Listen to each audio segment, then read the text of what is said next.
एक गांव में एक लालची औरत अपने पति के साथ रहती थी। उसका एक बेटा था जिसका नाम बाबूलाल था।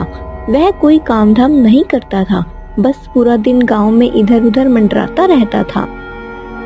एक बार और मुझे राम प्यारी बोले ना तो एक लगाऊंगी। चुपचाप यहाँ से चला जा, नहीं तो मुझसे बुरा कोई नहीं होगा। अरे सुमन, तुम गुस्सा क्यों होती हो? तुम मुझे बहुत अच्छी लगती हो। मैं तो तुमसे शादी करना चाहता हूँ। मुझसे शादी के सपने छोड़ और निकल जा यहाँ से। बड़ा आया शादी करने वाला। फिर इतना बोलकर सुमन गुस्से से वहाँ से चली जाती है। तभी बाबूलाल का दोस्त वहाँ से गुजर रहा होता है। अरे बाबू भाई, ये सुमन तुमसे क्या कह रही थी? कुछ नहीं भाई, अपने प्यार का इजहार कर रही थी। लेकिन भाई उसके हाव भाव से तो कुछ और ही लग रहा था। बाबू भाई मेरी बात मानो तो तुम इससे दूर ही रहा करो। गांव वाले बोलते हैं कि सुमन के ऊपर चुड़ैल का साया है। यह रात को अकेले में वीराने में घूमती है। कुछ लोगों ने तो इसके उल्टे पैर तक देखे हैं। तुम्हें पता है ना, उल्टे पैर चुड़ैल की निशानी होते हैं। चल बेवकूफ, तुम्हारा दिमाग खराब हो गया है। जो तुम इतनी सुंदर लड़की को चुड़ैल बोल रहा है। सुमन कोई चुड़ैल नहीं है। मैं तो इसी से ही शादी करूंगा। सर बाबूलाल इतना बोलकर अपने घर की तरफ चल पड़ता है। माँ, अब मेरी शादी की उम्र हो गई है। मेरी किसी सुंदर सी लड़की से शादी करवा दो ना। हाँ हाँ, क्यों नहीं। राजा बेटा का कोई और अरमान भी हो तो वो भी बता दीजिए। तेरे सारे अरमान एक साथ ही पूरे करवा देंगे। काम धाम तो कुछ करना नहीं है। तेरी उम्र के सारे लड़के कुछ ना कुछ काम कर रहे हैं और एक तू है जो पूरा दिन घूमता रहता है और मुफ्त की रोटियां तोड़ता है। तुझ जैसे लड़के को कोई अपनी लड़की क्यों देगा? काम धाम करके पैसे कमा। चल भाग यहाँ से, आवारा कहीं का। तू किसी काम का नहीं है। देखो ना माँ, बाबूजी हमेशा मेरी बेइज्जती करते रहते हैं। किसी दिन मैं घर छोड़कर ही चला जाऊंगा। नहीं नहीं बेटा, कैसी बातें कर रहे हो? सब तुम्हारा ही तो है। अजी आप तो रहने ही दो। हर वक्त मेरे भोले भाले बेटे को नीचा दिखाते रहते हो। अजी हमारे पास इतनी धन दौलत है, क्या यह आप अपने साथ ऊपर लेकर जाओगे? भला मेरे बेटे को कमाने की क्या जरूरत है? माँ, मुझे सुमन बहुत पसंद है। तुम उसके घर मेरा रिश्ता लेके जाओ ना। ठीक है, मैं कल ही सुमन के माता पिता से तेरे रिश्ते की बात करने जाऊंगी। फिर अगले दिन बाबूलाल की माँ सुमन के घर रिश्ता लेकर जाती है और उन्हें अपने पैसों का रबाब दिखाती है। देखिए बहन जी, आप बहुत अमीर लोग हैं और हम गरीब। मेरे पास आपको देने के लिए कुछ भी नहीं है। आपकी किस्मत बहुत अच्छी है कि तुम्हारी लड़की की शादी मेरे बेटे से हो रही है। बस तुम सुमन की शादी मेरे बेटे से करवा दो। मुझे तुझसे कुछ नहीं चाहिए। इतना बोलकर वह वहाँ से वापस अपने घर चली जाती है। अगले दिन सुमन और बाबूलाल की शादी हो जाती है। बाबूलाल सुमन से शादी करके फूला नहीं समाता। रात होने पर बाबूलाल और सुमन अपने कमरे में सो रहे होते हैं। तभी सुमन उठती है और सीधा घर से बाहर निकल जाती है और जंगल की ओर चल पड़ती है। बाबूलाल के दोस्त को सुमन पर पहले से ही शक होता है, इसलिए वह उस पर पहले से ही निगरानी रखे हुए होता है। अरे ये भाभी इतनी रात कहाँ जा रही है? मुझे इनका पीछा करना होगा। फिर चीमा सुमन का पीछा करने लगता है। तभी चलते चलते सुमन के पैर उल्टे हो जाते हैं। अरे मर गए रे, इसके तो पैर ही उल्टे हो गए। मेरा शक सही निकला, यह तो चुड़ैल निकली। तभी देखते ही देखते सुमन चुड़ैल में बदल जाती है और गुफा के अंदर घुस जाती है। चीमा की आंखें फूटी की फूटी रह जाती हैं। फिर भी वह उसके पीछे पीछे गुफा में घुस जाता है। ए हवानों के देवता, मैं आपको 9 बलि चढ़ा चुकी हूँ। बस एक और बलि चढ़ाते ही मैं सर्वशक्तिमान बन जाऊंगी। फिर मैं इन शक्तियों से पूरी दुनिया पर राज करूंगी। मुझे अभी के अभी यह सारी बात बाबूलाल को बतानी होगी। फिर वह सीधा सीधा भागता हुआ बाबूलाल के घर जाता है और खिड़की से उसे आवाज देता है। बाबू भाई, उठो, जल्दी उठो, मुझे तुम्हें बहुत जरूरी बात बतानी है। अरे क्या हुआ भाई, इतनी रात गए तुम यहाँ क्या कर रहे हो? भाई मैंने तुम्हें पहले ही कहा था तुम्हारी बीवी चुड़ैल है, लेकिन तुमने मेरी बात का विश्वास नहीं किया था। भाई मुझे लगता है तुम्हारा दिमाग खराब हो गया है, जो ऐसी बहकी बहकी बातें कर रहा है। अच्छा, तो ये बताओ सुमन घर पर है? इतने में सुमन वहां आ जाती है। क्या हुआ चीमा भैया, इतनी रात गए कैसे आना हुआ? चीमा सुमन को घर पर देखकर हक्का बक्का रह जाता है। कुछ नहीं भाभी जी, कुछ नहीं। मैं तो यहाँ से गुजर रहा था तो सोचा बाबूलाल से मिलता चलूं। अच्छा, अब मैं चलता हूँ। इतना बोलकर चीमा वहां से दुम दबाकर भाग चला जाता है। जी क्या हुआ? यह आपका दोस्त आपसे क्या कह रहा था? अरे कुछ नहीं, बस ऐसे ही बेकार की बातें कर रहा था। चलो अब तुम सो जाओ, रात बहुत हो गई है। फिर सुबह होने पर सेठानी गुस्से से लाल हो जाती है, क्योंकि सुमन अभी तक सो रही होती है। ए बहुरानी, अभी तक सो रही है? क्या घर का काम कौन करेगा? चल जल्दी उठ, मैंने काम वाली की छुट्टी कर दी है। आज से सारा घर का काम तुझे करना है। सेठानी के जोर जोर से चिल्लाने की वजह से सुमन की नींद खुल जाती है और वह गुस्से से लाल हो जाती है। रुक बुढ़िया, तुम्हें मैं अभी बताती हूँ। फिर सुमन गुस्से से बाहर चली आती है। बुढ़िया क्यों शोर मचा रही है? सुबह सुबह मेरी सारी नींद खराब कर दी। अरे दैया रे दैया, इसकी हिम्मत तो देखो, मुझे बुढ़िया बुला रही है। ये तेरी इतनी हिम्मत, मुझे बुढ़िया बोलेगी? चुपचाप घर का यह सारा काम निपटा दे। तेरे माँ बाप ने वैसे भी दहेज में कोई फूटी कोड़ी नहीं दी है। मैं कोई काम नहीं करने वाली, जो करना है कर लो। अरे तेरी इतनी हिम्मत, तू मुझे मना करेगी? तुझे अभी बताती हूँ। अरे मर गई रे, क्या हो गया है? तेरी इतनी हिम्मत, मुझे अभी के अभी छोड़ दे। बाबू, ओ बाबू, देख तेरी बीवी मेरे साथ क्या कर रही है। जल्दी आ, मुझे इससे बचा, नहीं तो यह मेरे सारे बाल नोच डालेगी। फिर अपनी माँ की चीख सुनकर बाबूलाल दौड़ा दौड़ा अपने कमरे से बाहर निकलकर वहां चला आता है। वह सब देखकर हैरान रह जाता है। ए सुमन, तेरी इतनी हिम्मत कि तू मेरी माँ के साथ ऐसे सलूक करे? अभी के अभी मेरी माँ को छोड़ दे, वरना अच्छा नहीं होगा। फिर सुमन उसे छोड़ देती है और सीधा अपने कमरे में चली जाती है। माँ आप ठीक तो हो ना? आपको कुछ हुआ तो नहीं ना? मैं ठीक हूँ बेटा, मैंने बस इसे सुबह घर का थोड़ा काम करने को कहा था, पर इसने तो मेरी पिटाई कर दी। फिर बाबूलाल परेशान होकर घर से बाहर निकल जाता है। वहाँ उसे उसका दोस्त चीमा मिलता है। क्या हुआ बाबू भाई, इतने परेशान क्यों हो? क्या तुम्हें पता चल गया है कि तुम्हारी बीवी चुड़ैल है? मजाक मत कर भाई चीमा, सुबह से मैं वैसे ही बहुत परेशान हूँ। आज तो सुमन ने हद ही कर दी। उसने माँ के बाल पकड़ के उससे बहुत बदतमीजी की।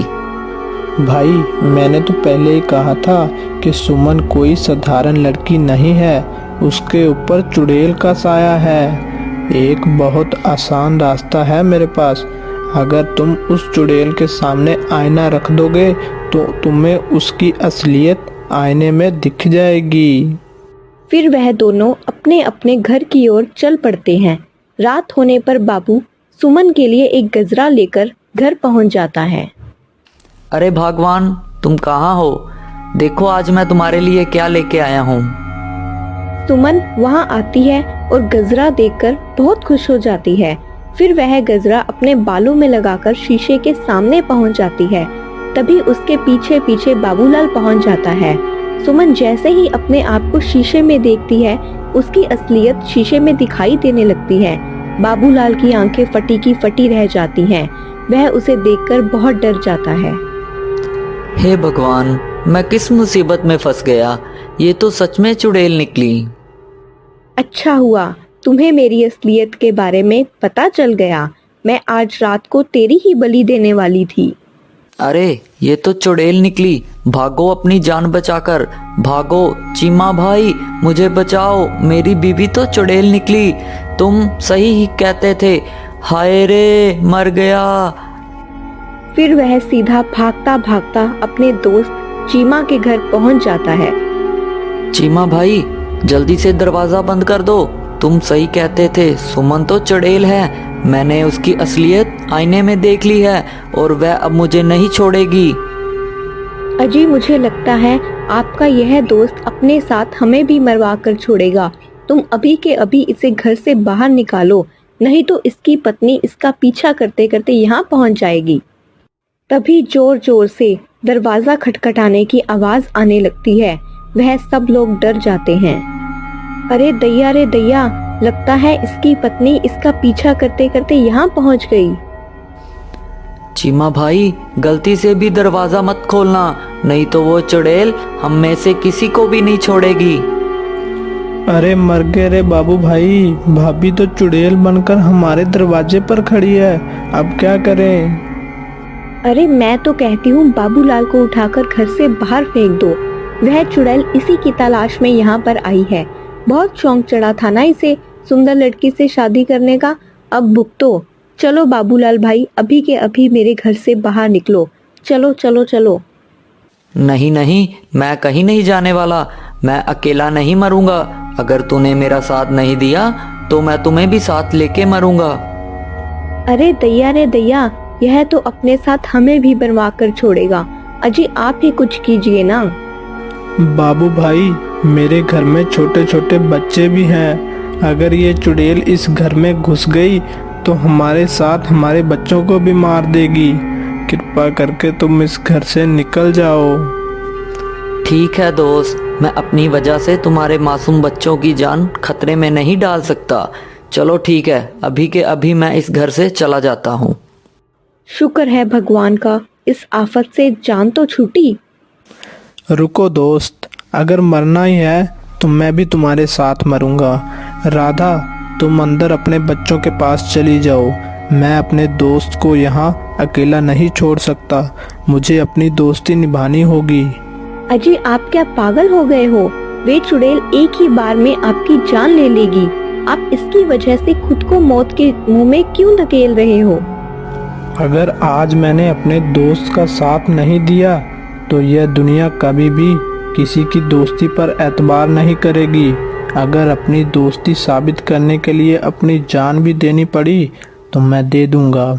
चलो बाबू भाई, मैं भी तुम्हारे साथ चलूंगा। चीमा भाई मुझे तुम्हारी दोस्ती पर कोई शक नहीं है, लेकिन तुम मेरी वजह से अपनी जान मत दो, हम दोनों मिलकर भी इस चुड़ैल का सामना नहीं कर पाएंगे, हमारा मरना तो तय है। तुमने सही कहा, हम दोनों इसका मुकाबला नहीं कर पाएंगे, लेकिन मैं किसी को जानता हूँ जिसके सामने ये चुड़ैल पल भर भी नहीं टिक पाएगी।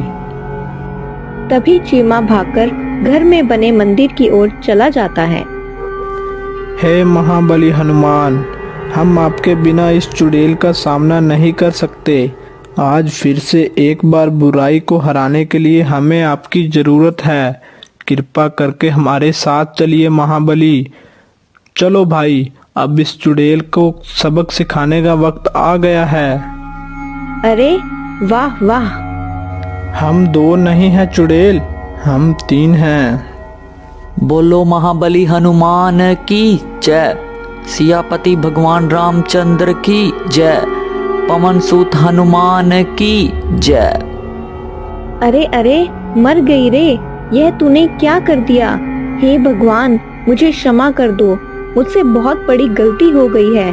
महाबली हे सर्वशक्तिमान, मुझे क्षमा कर दो, मैं आज के बाद किसी व्यक्ति को नहीं सताऊंगी। फिर कुछ ही पलों में चुड़ैल जलकर खाक हो जाती है और एक बार फिर बुराई पर हमेशा की तरह अच्छाई की जीत हो जाती है। एक जंगल में चिड़ियाओं का एक झुंड रहता था। वो भोजन की खोज में रोज दूर उड़कर जाया करती थी। खाने की खोज में वे भूखी और थकी बहुत दूर निकल गई। रास्ते में उन्हें बरगद के पेड़ के नीचे कुछ चावल बिखरे मिले। भूखी तो चिड़िया थी ही, उन्होंने प्रसन्नता से जल्दी जल्दी चावल खाने शुरू किए। अचानक उन्हें आभास हुआ कि वे तो जाल में फंस गई है, अब तो वे हिल भी नहीं सकती है। तब चिड़िया की मुखिया को एक उपाय सूझा। उसने सब चिड़ियाओं को बुलाकर कहा, चलो हम एक साथ जाल को लेकर उड़ चलें, नहीं तो हम खतरे में पड़ सकते हैं। सभी चिड़ियाओं ने मुखिया को समर्थन किया और जाल सहित एक ही दिशा में उड़ने लगी। शिकारी को ये अद्भुत नज़ारा देखकर बहुत आश्चर्य हुआ। चिड़िया आकाश में जाल सहित उड़ी चली जा रही थी। शिकारी उनके पीछे भागा, पर चिड़िया ऊंची और ऊंची उड़ती चली गई। वे नदी और पहाड़ों को पार करते हुए एक पहाड़ी पर पहुंची। चिड़ियों के मुखिया ने अपने मित्रों को सहायता के लिए पुकारा और एक गुफा से एक सुंदर पक्षी तुरंत बाहर आ गया। प्रिय मित्र, क्या मैं तुम्हारी कुछ सहायता कर सकता हूँ? देखो, हम एक साथ इस जाल में फंस गए हैं। एक आप ही हैं जो हमारी सहायता कर सकते हैं। चिड़ियाओं की मुखिया ने बड़ी नम्रता से सुंदर पक्षी से प्रार्थना की। हाँ हाँ, अवश्य, मुझे तुम्हारी सहायता करने में बड़ी प्रसन्नता होगी। सबसे पहले मैं तुम्हें बाहर निकालता हूँ। नहीं नहीं नहीं जी, आप पहले मेरे मित्रों को बाहर निकालो, चिड़ियों के मुखिया ने कहा। चिड़ियों के मुखिया का ये स्नेह देखकर सुंदर पक्षी बहुत प्रसन्न हुआ। उसने तुरंत अपनी चोंच से जाल को काटकर सारी चिड़ियाओं को रिहा कर दिया। सभी चिड़ियाओं ने अपने मुखिया सहित सुंदर पक्षी को सच्चे मन से धन्यवाद किया और अपने घोंसले की तरफ उड़ने लगी।